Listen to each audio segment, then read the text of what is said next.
I was born, both my parents were politicians, and through the bad leadership and the political system, which was not good in Burundi, before the election 2010, many politicians were afraid the country, others assassinated, many were arrested, parts were among those who were killed, and the poisoning was instead of my parents.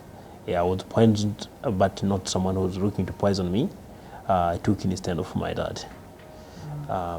But because now my father was not alive, my mom was not alive, I was a teenager. My life was either to join the army or to become a street boy or a cowboy. So I did not choose to join any bad group. I decided to ask help, who can return me back to school. Then after the assassination of my parents, life was not easy because I spent 3 years and a half without awareness of my siblings. Myself, I was journeying around East Africa. I journeyed from Burundi to Kenya. I could stop where I stop, sleep in a bush, continue the following day, ask assistance to get a bus. That's what I was doing. How many days? It took me more than 4 months. I didn't know even in Kenya where the location is. Yes. Closing refugee camps is not a solution, because for refugees, they have a right, anybody who is a human. If our political system is not set well in the best interest of us as citizens, anytime there is war, we run away.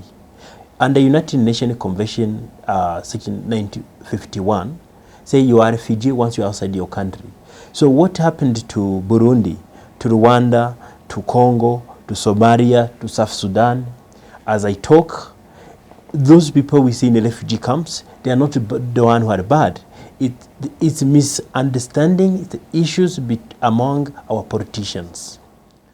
So when now we see refugees here, those who are here, they are kids from a village. They are people, even majority don't come from political families. There are people who can't afford to fly. There are people who can't afford to even to pay their own education, their own accommodation. There are people who are running away for their own safety first. Once it is safe in their country, they go back home. But the issue is not safe. They keep asking assistance so that they can continue their life. So I don't see closing a camp is a solution. I see it as a threat, because you will not tell somebody to repatriate in a country where the leadership is not going to accommodate the person. As I talk, if you go back to Burundi, for example, you've been a refugee, they identify you have been a refugee, you may be arrested straight away from the airport. So do we need to increase number of refugees in the prison, or we like the refugees to go back to school wherever they are?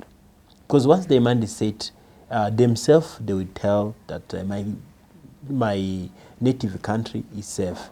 It's time to go back and build the leadership.